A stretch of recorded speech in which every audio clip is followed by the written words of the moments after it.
Hello and good morning everyone. तो आइए आज से क्लास स्टार्ट करते हैं। तो कल मैंने आपको मैथ्स में निर्देशांक ज्यामिति में आप लोगों को पढ़ा रहा हूं, जो कि आपका मैथ का तीसरा चैप्टर है। 9th क्लास के मैथ का तीसरा चैप्टर है निर्देशांक ज्यामिति, जो आप लोगों में पढ़ाई हो रहा है अभी।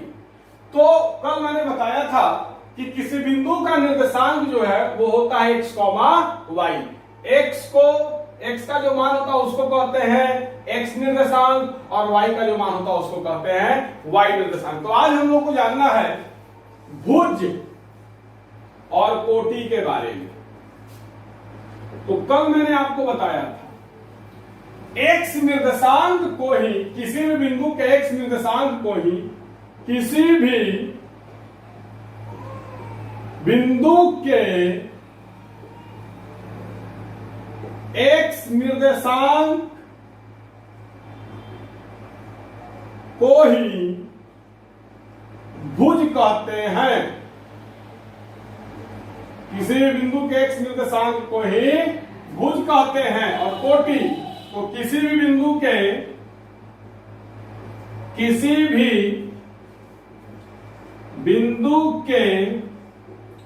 y निर्देशांक को ही कोटि कहते हैं। कल मैंने हल्का सा भुज और कोटि के बारे में बताया था, लेकिन उसके बाद हमने बोला था कि भुज और कोटि के बारे में हम लोग बाद में जानेंगे। तो आइए जानते हैं। तो किसी बिंदु का निर्देशांक होता है x, y। किसी बिंदु का निर्देशांक क्या होता है x, y। और x का जो मान होता है उसी को क्या कहते हैं, उस बिंदु का x निर्देशांक। और y का जो मान होता है उसको कहते हैं उस बिंदु का y निर्देशांक। तो किसी भी बिंदु का निर्देशांक क्या होता है x, y। तो किसी भी बिंदु के x निर्देशांक को ही भुज कहा जाता है, और किसी भी बिंदु के y निर्देशांक को ही कोटि कहते हैं। इसको उतारिए, उसके बाद एग्जाम्पल से आगे समझा जाएगा। इसको उतारिए, वीडियो को रोकिए और उतारिए, उसके बाद एग्जाम्पल से आगे समझा जाएगा।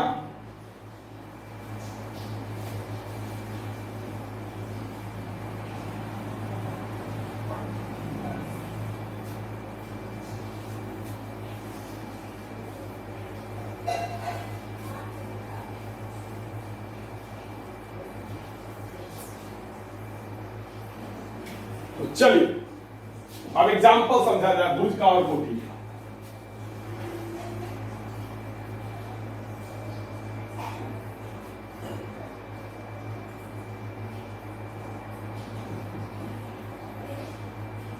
ये x है, ये x' है, इसको x अक्ष कहा जाता है। ये y है, y' है, y अक्ष कहा जाता है। ये मूल बिंदु है, O से सूचित करते हैं। इसके इधर धनात्मक होता है, इधर ऋणात्मक होता है। ऊपर धनात्मक होता है, नीचे ऋणात्मक होता है। तो आइए मान लो कोई बिंदु मैं दे रहा हूं, यहां कोई बिंदु है A। मान लो कोई बिंदु मैंने दे दिया यहां, कोई बिंदु है B। मान लो कोई बिंदु मैंने दे दिया यहां पर,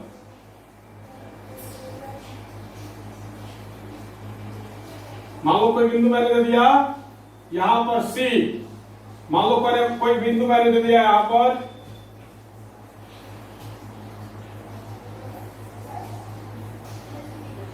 D। एक और बिंदु दे दिया जाए, मान लो कोई बिंदु मैंने दे दिया यहां पर E। कुल 5 गो बिंदु है। कुल क्या है, 5 गो बिंदु। तो आइए सबसे पहले है बिंदु A का निर्देशांक। बिंदु A का निर्देशांक क्या हो जाएगा, आप देख करके बता सकते हो बिंदु A का निर्देशांक क्या हो जाएगा। इसके बाद है बिंदु B का निर्देशांक। देख करके आप लोग बता सकते हो, कल मैंने बताया था निर्देशांक कैसे पता किया जाता है। 3 नंबर है बिंदु C का निर्देशांक। 4 नंबर है बिंदु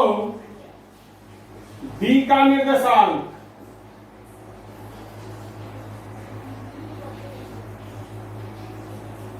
और 5 नंबर है बिंदु ई का निर्देशांक बराबर। तो भाई बिंदु ए को पहले मिलाया जाए, उसके बाद बी तो खैर एक्स अक्ष पर है और आप लोग को बताया गया एक्स अक्ष पर स्थित बिंदु का वाई निर्देशांक 0 होता है।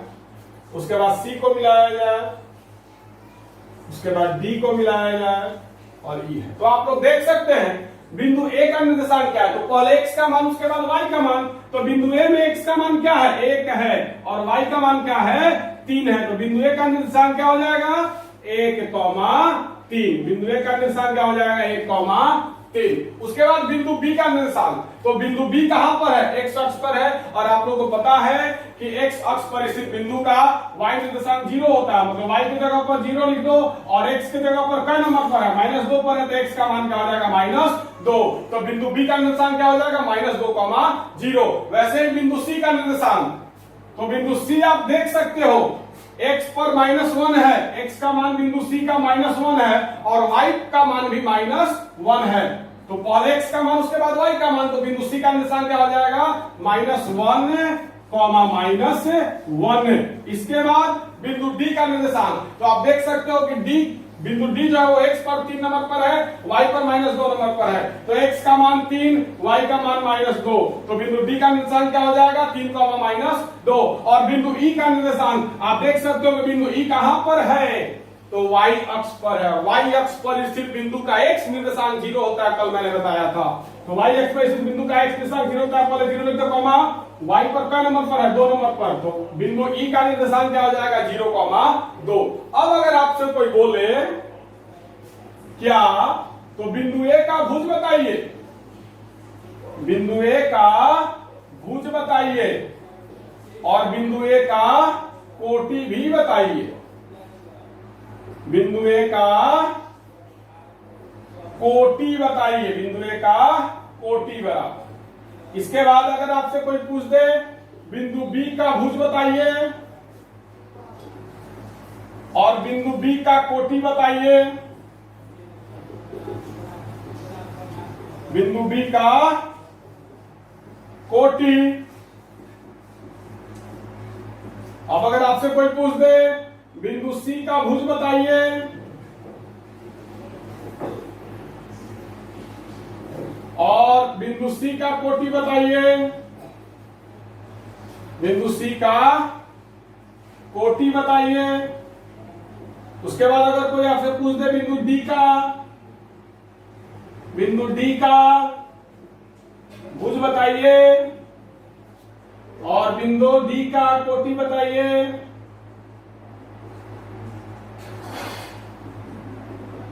उसके बाद अगर आपसे कोई पूछ दे बिंदु ई का कोटि बताइए और भुज बताइए,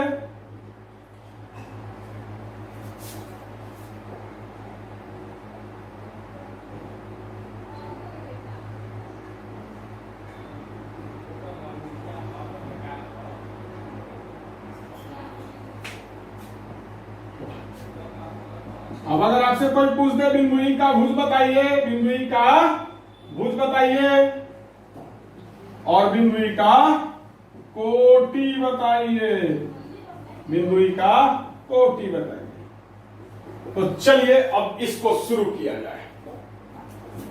निर्देशांक निकालने तो आपको काफी अच्छी तरीके से आ गया है। कल मैंने बताया था कि किसी भी बिंदु का निर्देशांक कैसे निकाला जाता है। अब आज हम लोग को भुज और कोटि जानना है। तो देखिएगा, मैंने आपको बताया है x के मान को ही x निर्देशांक कहते हैं और x निर्देशांक को ही भुज कहते हैं। तो बिंदु A का x निर्देशांक क्या है, 1 है, तो बिंदु A का भुज क्या हो जाएगा, 1।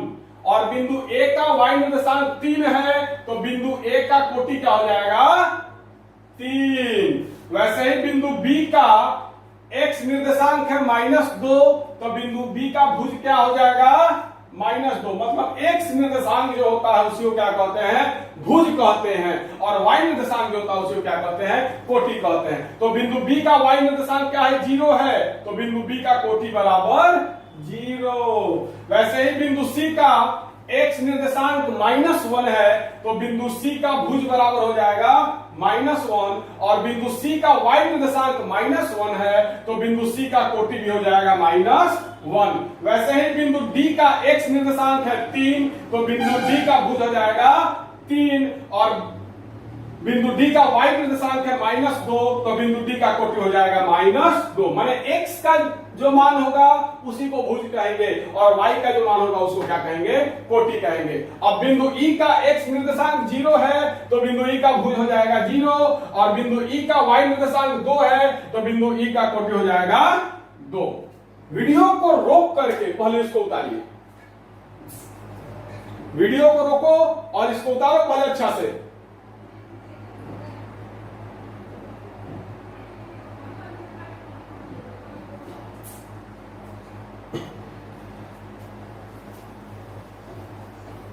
अब आइए, अब हम लोग आते हैं आपके एक्सरसाइज पर। एक्सरसाइज 3.1। आप लोग अपने अपने मैथ का किताब खोलो और किताब में एक्सरसाइज 3.1 निकालो। तीसरा चैप्टर है, तीसरा चैप्टर में है 3.1, प्रश्नावली 3.1, एक्सरसाइज 3.1 निकालिए और आइए बनाया जाए। हमारे हाथ में वही किताब है जो आप लोग के पास है, लेकिन इंग्लिश में है, इसलिए थोड़ा सा दिक्कत होगा, खैर मैनेज हो जाएगा, कोई बड़ी चीज नहीं है। तो एक्सरसाइज 3.1 नहीं 3.2 निकालना है। वो एक्सरसाइज 3.1 में प्रैक्टिकल है, क्वेश्चन वगैरह नहीं है। आप लोगों को निकालना है एक्सरसाइज 3.2। क्या निकालना है, तीसरा चैप्टर है निर्देशांक ज्यामिति, उसका एक्सरसाइज 3.2 प्रश्नावली 3.2 निकालिए। तो एक्सरसाइज 3.2 का पहला में 3 प्रश्न है, तीनों को देखा जाए तो पहला का पहला कहता है कार्तीय तल में क्षैतिज रेखा और ऊर्ध्वाधर रेखा को क्या कहते हैं। ऐसे ही करके क्वेश्चन है। तो आप लोगों को मैंने बताया था कि क्षैतिज रेखा को x अक्ष कहते हैं और ऊर्ध्वाधर रेखा को y अक्ष कहते हैं। तो क्या लिखिएगा, क्षैतिज और ऊर्ध्वाधर रेखाओं को क्या कहते हैं, तो x अक्ष तथा y अक्ष। पहला का पहला बन गया, क्या हो गया आंसर, x अक्ष तथा y अक्ष। दूसरा है कि x अक्ष और y अक्ष से मिलकर के जो प्रत्येक भाग बनता है उसका नाम बताइए। तो x अक्ष और y अक्ष से मिलकर के जो प्रत्येक भाग बनता है उसको हम लोग चतुर्थांश कहते हैं या पाद कहते हैं। याद आया, ये x अक्ष है, ये y अक्ष है, इससे जो 4 को भाग बना उसको क्या कहते हैं, चतुर्थांश या पाद। तो क्या हो जाएगा, चतुर्थांश या पाद। 3 नंबर है कि x अक्ष और y अक्ष एक दूसरे को जिस बिंदु पर काटते हैं उस बिंदु का नाम क्या है। तो x अक्ष और y अक्ष एक दूसरे को मूल बिंदु पर काटते हैं। तो तीसरा का आंसर क्या हो जाएगा, मूल बिंदु। क्या हो जाएगा, मूल बिंदु। क्योंकि हमारे सामने क्वेश्चन नहीं है इसलिए थोड़ा सा क्वेश्चन को पढ़ने में परेशानी हो रही है, लेकिन आप लोग समझ सकते हैं क्योंकि आप लोगों को काफी अच्छी तरीके से मैंने समझा दिया है। तो पहला क्या हो जाएगा, x अक्ष तथा y अक्ष, दूसरा हो जाएगा चतुर्थांश या पाद, और तीसरा हो जाएगा मूल बिंदु। क्या हो जाएगा, मूल बिंदु। क्लियर। अब आइए दूसरे नंबर पर हम लोग पढ़ते हैं। तो पहले आप वीडियो को रोक करके उसको उतारिए, क्योंकि दूसरा नंबर थोड़ा सा फोटो बनाना होगा हमको। वीडियो को रोक करके उतारिए।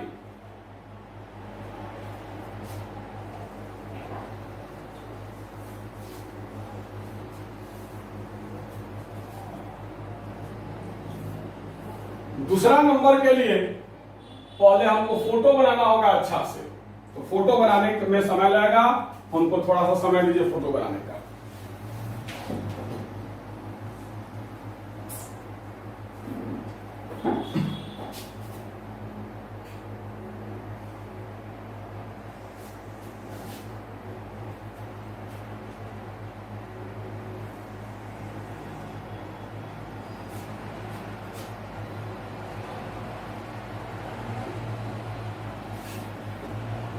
ये जो फोटो मैं बना रहा हूं, ये फोटो आपके किताब में भी दिया हुआ है।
तो चलिए, यही फोटो है जो कि आपके किताब में दिया हुआ है।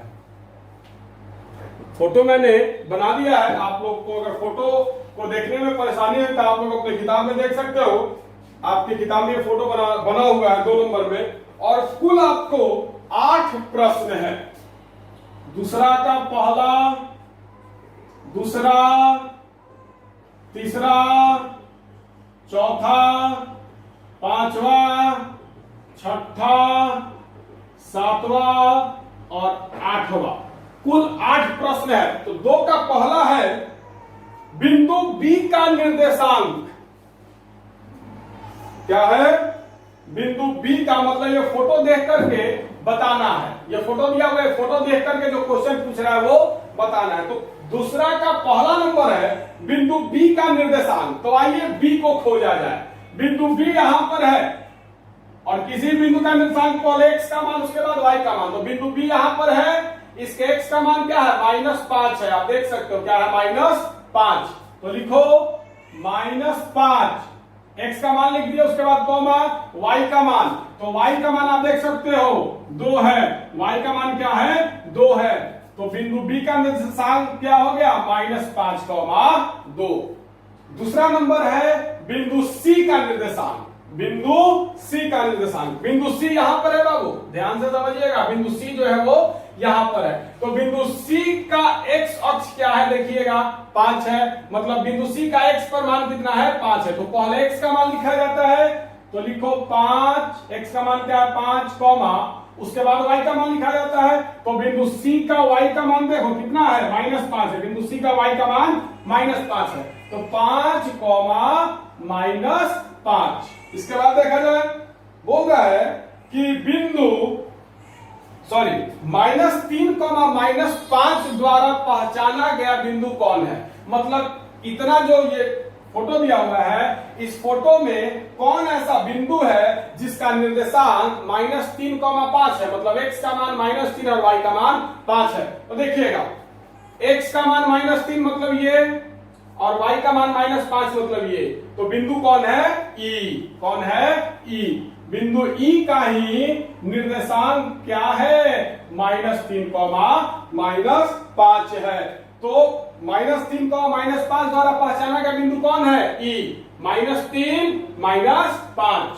तो 2 का 3 क्या हो जाएगा, बिंदु E। अब 2 का 4 देखा जाए। 2, -4 द्वारा पहचाना गया बिंदु। 2, -4 द्वारा पहचाना गया बिंदु। मतलब x का मान 2 है और y का मान -4 है। तो आप लोगों को बताए हुए थे किस चतुर्थांश में x धनात्मक होता है, y ऋणात्मक होता है। याद कीजिए उसको, बहुत इंपॉर्टेंट चीज है। तो आइए, x का मान 2 है और y का मान -4 है। तो x का मान 2 है और y का मान -4 है। कौन सा बिंदु है, बिंदु G। बिंदु G, ये बिंदु G ही है जिसमें x का मान 2 है और y का मान -4 है। मतलब बिंदु G का निर्देशांक क्या है, 2, -4। तो 2, -4 द्वारा पहचाना गया बिंदु G। इसके बाद आइए 5 नंबर है बिंदु D का भुज। बिंदु D का भुज मतलब बिंदु D का x निर्देशांक। तो आप देख सकते हो बिंदु D यहां है और बिंदु D का x निर्देशांक क्या है, 6 है। बिंदु D का निर्देशांक क्या है, 6, -2। 6, -2। x का मान 6 है, y का मान 2 है। तो बिंदु D का निर्देशांक क्या है, 6, 2। बिंदु D में x 6 है, y 2 है। और x के निर्देशांक को ही ना क्या कहते हैं, भुज कहते हैं। तो बिंदु D का भुज बराबर क्या हो जाएगा, 6। बिंदु D का भुज क्या हो जाएगा, 6। वैसे ही बिंदु H का कोटि बताना है। मतलब बिंदु H का y का मान। तो बिंदु H यहां पर है। बिंदु H का निर्देशांक क्या हो जाएगा, x का मान -5 है और y का मान जो है -3 है। तो y निर्देशांक को ही ना कोटि कहते हैं। तो बिंदु H का y निर्देशांक क्या है, -3 है। तो बिंदु H का कोटि क्या हो जाएगा, -3। बिंदु H का कोटि क्या हो जाएगा, -3। उसके बाद बोल रहा है बिंदु L का निर्देशांक। बिंदु L का निर्देशांक। तो आइए खोजा जाए बिंदु L है कहां। तो बिंदु L यहां पर है। बिंदु L यहां पर है और मतलब कहां पर है, वाई अक्ष पर है। बिंदु एल कहां पर है, तो वाई अक्ष पर है। और वाई अक्ष पर स्थित बिंदु का एक्स निर्देशांक 0 होता है, मतलब पहले 0 लिख दो, कॉमा, वाई अक्ष पर क्या नंबर पर है, 5, तो एल का निर्देशांक क्या आ जाएगा, 0,5, क्योंकि बिंदु एल जो है वाई अक्ष पर है और वाई अक्ष पर स्थित बिंदु का एक्स निर्देशांक 0 होता है, तो बिंदु एल का निर्देशांक क्या हो जाएगा, 0,5। वैसे ही लास्ट क्वेश्चन है बिंदु एम का निर्देशांक। तो आप देख सकते हैं बिंदु एम यहां है, बिंदु एम कहां पर है, यहां पर, तो ये बिंदु एम कहां पर है, एक्स अक्ष पर है। बिंदु एम कहां पर है, एक्स अक्ष पर है, और एक्स अक्ष पर स्थित बिंदु का वाई निर्देशांक 0 होता है, और एम पर क्या नंबर पर है, -3। एक्स का मान क्या है, बिंदु एम जो है उसका एक्स का मान क्या है, -3, तो -3,0। तो -3,0 इसलिए हुआ है क्योंकि बिंदु एम जो है वो एक्स अक्ष पर है, और एक्स अक्ष पर स्थित बिंदु का वाई निर्देशांक 0 होता है। तो वीडियो को रोको और उतारो।